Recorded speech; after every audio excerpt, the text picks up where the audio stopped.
Bonjour à tous, j'espère que vous allez bien. Aujourd'hui, on se retrouve pour un nouvel épisode de Over the Results consacré au Survivor Series 2008. Voilà, comme d'habitude, un petit like si vous aviez aimé ce pay-per-view ou un dislike sur cette vidéo si vous ne l'aviez pas aimé. Premier match, Team Shawn Michaels, donc Shawn Michaels, Crime Time de Great Khali et Rey Mysterio, bat la team JBL, donc JBL, Le Miz, Morrison, Kane et MVP dans un bon team match, même si on pouvait, à mon sens, s'attendre clairement à mieux.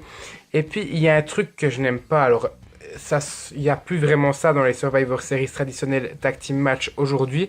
Mais à l'époque, c'était le cas. Ça veut, enfin, dans le sens, là où j'aimerais en venir, c'est qu'à l'époque, on composait les équipes par rapport aux rivalités. C'est-à-dire que Shawn Michaels et JBL étaient en rivalité. Donc, forcément, c'est les team captains. Donc, on les met l'un face à l'autre. Donc là, pour le moment, ça va. Mais là, il y avait Crime Time contre Miz et Morrison. Donc, hop, le face va avec le team captain face et les heels vont avec le team captain heel. Après, on avait Kane contre Khali, donc là pareil, on les distribue chacun dans un des deux côtés. On avait Mysterio et MVP qui étaient en rivalité, et pareil pour cette rivalité. Donc je trouve que ça n'a pas de sens, parce que la composition des équipes, elle se fait des fois très très bien, et d'autres fois vraiment c'est horrible. Et là pour moi, la team Shawn Michaels, elle fait pas du tout envie. Et malgré le fait qu'elle gagne, je trouve que ça passe pas en fait. Shawn Michaels et le Great Khali ensemble, alors qu'il y a un an, à ce moment-là, ils étaient en rivalité. En plus, les deux n'ont pas du tout le même style de catch. Rey Mysterio, c'est pareil, je le vois avec aucun des deux là. Les Crime Time, je les vois plus avec Cena. Ils n'ont pas vraiment un style de catch, même une gimmick en fait qui va avec les trois autres. Donc je trouve que ça s'y prête pas, et c'est ça que j'aime pas avec les Survivor Series Tag Team traditionnel tag team match de l'époque, c'est que on mettait les faces dans une équipe et les heels dans l'autre, et les rivalités correspondaient. Tandis qu'aujourd'hui, en fait, on a vraiment tous les meilleurs, et c'est ça en fait que le Raw versus SmackDown a plus sa place à mon sens dans les Survivor Series que juste plusieurs rivalités ensemble. C'est que par exemple le Team Raw contre le Team SmackDown dans le 5 versus 5 man match, je trouve qu'en fait ils mettent tous les meilleurs ensemble, et il y a juste Shane McMahon et Kurt Angle qui sont là en tant que capitaine pour l'année 2007 en fait, parce que pour moi Survivor Series 2007 c'est la semaine prochaine, tandis que vous l'avez eu il y a très longtemps, vu que vous allez voir cette vidéo en juillet. Mais c'est juste un exemple en fait pour vous dire que la composition des équipes dans les anciens Survivor Series Tag Team Match, c'était pas vraiment ça à mon sens, et moi je détestais ça. Maintenant, je vais vous parler du match, enfin, après 3 minutes de blabla. En fait, les détails des éliminations. Donc, l'élimination numéro 1, c'est JTG par MVP. Et peu de temps après, l'élimination 2, c'est MVP par The Great Khali. Donc là, on est à 4-4. Ensuite, l'élimination 3, c'est Kane par Rey Mysterio.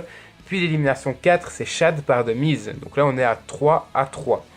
Et puis après, il y a les trois de la team JBL qui se font éliminer les uns après les autres. Donc l'élimination 5, c'est Miz par Mysterio.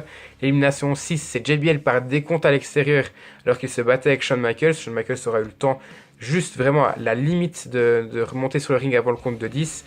Puis l'élimination 7, John Morrison par Shawn Michaels. Et vous voyez que c'est pas le team captain qui s'est fait éliminer en dernier de son équipe.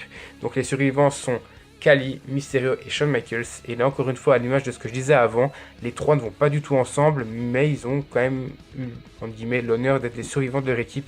Donc seulement Crime Time s'est fait éliminer pour la team Shawn Michaels. C'est un match plaisant, il aurait pu avoir clairement mieux comme je l'ai dit. C'est pour ça que j'ai mis la note de 7,5 sur 10.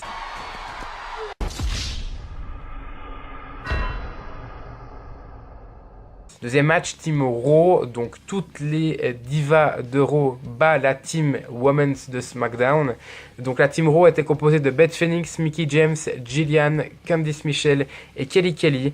Et elles ont battu la Team SmackDown, donc Michelle McCool, Maryse, Maria, Natalia et Victoria, dans un match, alors je vais vous le dire, rempli de botch.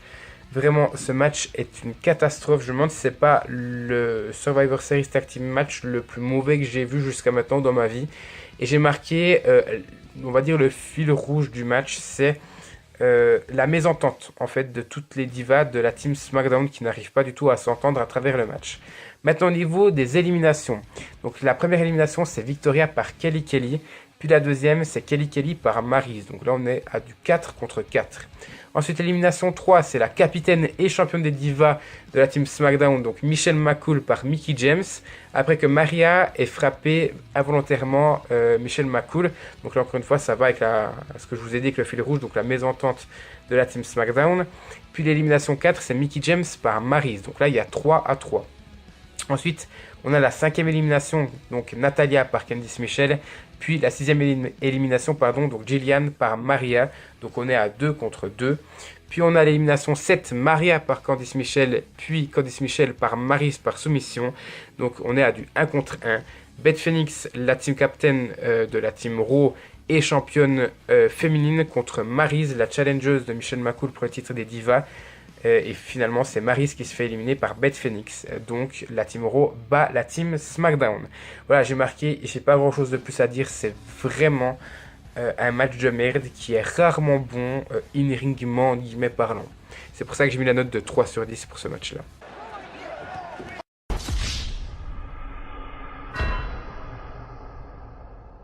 Troisième match, Undertaker bat le Big Show dans un casquette match assez lent et assez bizarre à regarder pour être franc avec vous. C'est pas le match le plus spectaculaire que j'ai vu et le public ne s'y trompe pas parce qu'il ne dit quasiment rien. Mais de toute façon, je ne suis pas un grand fan de ce genre de match-là. Je crois que les 3 matchs que j'ai regardés, ça n'a pas dû dépasser la note de 6 depuis justement surtout ces matchs-là. Et j'ai mis surtout en fait qu'il y a un angle dans ce match-là qui ne me plaît pas du tout. C'est qu'au bout d'un moment, on aura le Big Show qui va mettre l'Undertaker dans le cercueil. Parce que je vous le rappelle, le but d'un casquette match, c'est de mettre son adversaire dans un cercueil et de refermer le cercueil en entier sans que l'autre ne réagisse. Et en fait, donc, le Big Show arrive à mettre Taker dans un des cercueils. Et il va demander aux arbitres donc, qui tiennent le couvercle du cercueil. Enfin, en règle générale, c'est souvent le catcheur qui demande à l'ouvrir, mais c'est vraiment le catcheur qui doit le fermer et pas les arbitres. Et là, en fait, le Big Show demande aux arbitres de le fermer, et les arbitres lui répondent que c'est à lui de le faire pour gagner le match. Et le Big Show, comme à son habitude, il va se plaindre au lieu d'agir, il va dire « Pourquoi vous ne le fermez pas ?» Alors qu'au fond, il aurait juste pu bouger un peu son gros cul gras, et fermer tout simplement le couvercle lui-même. Mais non, il va y avoir 20 bonnes secondes où le Big Show va se plaindre. Finalement, quand il va vouloir y aller, l'Undertaker se réveillera comme par hasard. Et puis le finish, assez intéressant comme le finish, même s'il est très bizarre. Voit le Big Show donc détruire le cercueil et tenter de fuir le match, donc de quitter le match tout simplement, de quitter le ring. Mais l'Undertaker va revenir et les deux vont se battre sur la rampe. Et au bout d'un moment, le Big Show arrive à prendre l'avantage sur Undertaker, mais il y a une immense explosion qui retentit dans l'arena. Et moi, je pensais que c'était Kane qui allait intervenir, mais Kane est heal à ce moment-là, donc aucune utilité de faire intervenir Kane en faveur de l'Undertaker, parce que Kane est heal et l'Undertaker est face. Mais ce sont les druides en fait de l'Undertaker qui interviennent et qui amènent tout simplement un autre cercueil pour que le match puisse continuer. Et là, en fait, le cercueil va servir autant d'armes, mais surtout à l'Undertaker à enfermer le Big Show pour remporter le match. Et je trouve que, mis à part le finish qui est plus ou moins original et qui a pas mal de brutalité dans ce match-là, tout simplement je n'ai pas du tout aimé ce match-là, d'où ma note, un 5 sur 10.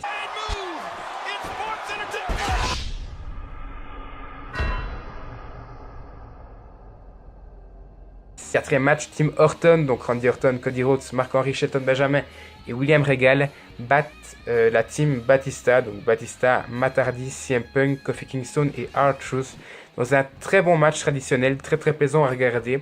Et il y a beaucoup de champions en fait dans ce match-là. On a Shelton Benjamin qui est champion des États-Unis, on a William Regal qui est champion intercontinental, on a Matt Hardy qui est champion de la SW et on a CM Punk et Kofi Kingston qui sont champions par équipe de Raw. Donc vous voyez que mis à part R-Truth qui n'a pas forcément sa place là et Mark-Henry, si on peut dire ça, qui n'ont pas leur place là, on a Cody Rhodes et Randy Orton qui forment la Legacy. Teddy DiBiase Jr. n'est pas là parce qu'il était blessé, puis Batista qui est un main eventer. Donc c'était franchement là, même si comme je vous ai dit j'aime pas forcément qu'on mette rivalité par rivalité dans une team et dans l'autre, là je trouve que même si c'est fait comme ça, je trouve que les teams sont bien faites.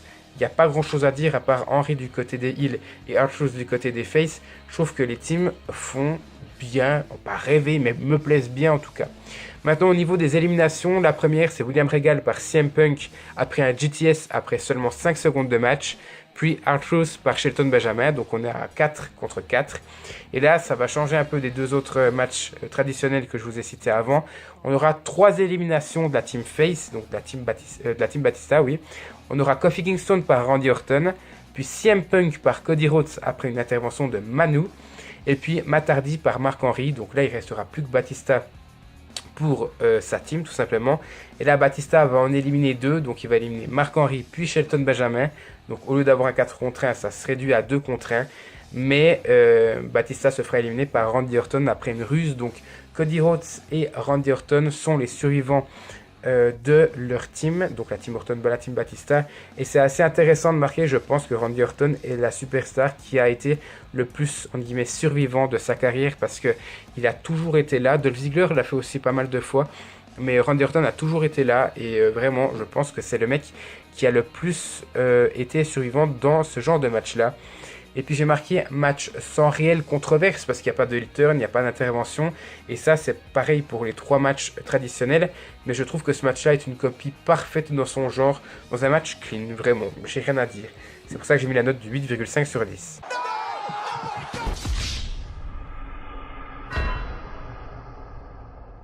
Cinquième match, Edge bat Triple H et Vladimir Kozlov pour devenir le nouveau champion de la WWE dans un match, alors je vais vous le dire, ultra chiant. Vraiment, ce match, je me suis presque endormi parce que à la base, je vais vous expliquer un petit peu comment ça devait être parce que Edge n'était pas censé être là. À la base, ce match, ça devait être un match triple menace, mais Triple H contre Vladimir Kozlov contre Jeff Hardy. Mais Jeff Hardy, je crois, le jour même du pay-per-view, peut-être même la veille, je ne sais plus si c'était le samedi ou le dimanche, mais la WWE avait communiqué sur son site internet que Jeff Hardy s'était fait agresser et qu'il ne pourrait vraisemblablement pas participer à ce match-là. Et visiblement, dès le début du match, c'est le cas parce qu'on aura seulement un Vladimir Kozlov contre Triple H. Et c'est ça qui est chiant parce que le match dure 15 minutes et pendant les 12 premières minutes, on n'a qu'un match simple et le match est lent. Il n'y a rien qui se passe. C'est une horreur, vraiment. Même Triple H ne peut rien faire. Kozlov, c'est une horreur, vraiment. Je n'ai pas souvenir à quel point il était à ce point-là mauvais justement en solo et même en équipe. Mais ça, j'ai pas trop envie d'en parler pour le moment de son équipe avec Santino Marella. Mais vraiment, le champion Triple H, qui était champion depuis plusieurs mois contre Vladimir Kozlov, le mec invaincu, n'a pas tenu ses promesses du tout. Donc du coup, au bout de la 12e minute, on a Vicky Guerrero qui arrive et qui va dire qu'elle tient ses promesses et qu'il y aura bien un match triple menace. Et elle dit, je vous l'avais dit, he's here. Et donc il est là avec mon bel accent dégueulasse. Et en fait, tout le monde s'attend à Jeff Hardy. Et là, on a bim, le thème de Edge qui retentit. Donc Edge arrive. Va porter un spear sur Triple H et au moment où il va faire le tomber, il y a Jeff Hardy comme par hasard qui intervient. Donc oui, l'angle où il a été agressé était bien sûr un work, c'était pas vrai. Moi à l'époque j'avais cru dur comme fer, je me suis dit oh, mais putain il s'est encore fait choper avec de la drogue et il va se faire virer, mais j'y croyais mais vraiment dur comme fer, tel un naïf prépubère, c'était incroyable.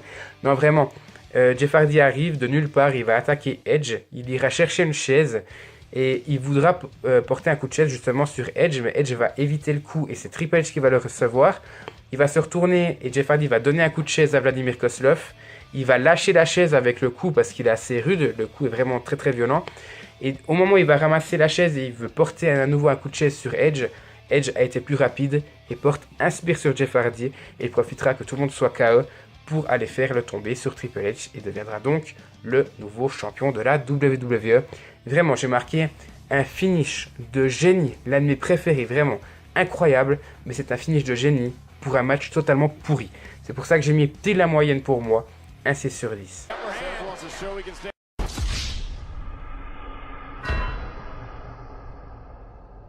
Et enfin, le main event, John Cena bat Chris Jericho pour devenir le nouveau champion poids lourd dans un bon match, classique encore une fois, vraiment sans controverse, sans réelle tricherie, malgré que Jericho était un heel pur et dur à l'époque, mais le match est très très propre, et même si c'est pas le meilleur, je le trouve très clean et très agréable à regarder, vraiment. C'est un bon main event de 20 minutes, avec un Cena qui est sur le retour, lui qui s'était fait blesser par Batista à SummerSlam de la même année, et un Jericho plus vicieux que jamais, qui lui portera vraiment de nombreuses prises de soumission, ou alors de coups de la corde à linge très très violents, pour blesser le cou de John Cena. J'ai pas grand chose de plus à dire, je trouve que c'est un match vraiment plaisant à regarder, même si ça manque pour moi d'une petite controverse.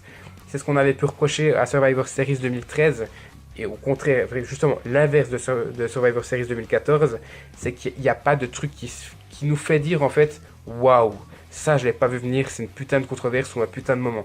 Là, on a juste des matchs clean qui sont pour la plupart agréables, hormis le Big Show Undertaker et puis le match féminin. Donc voilà, je trouve que c'est agréable, le finish est tout autant agréable, j'ai rien de plus à redire. C'est pour ça que j'ai mis la note de 8,5 sur 10.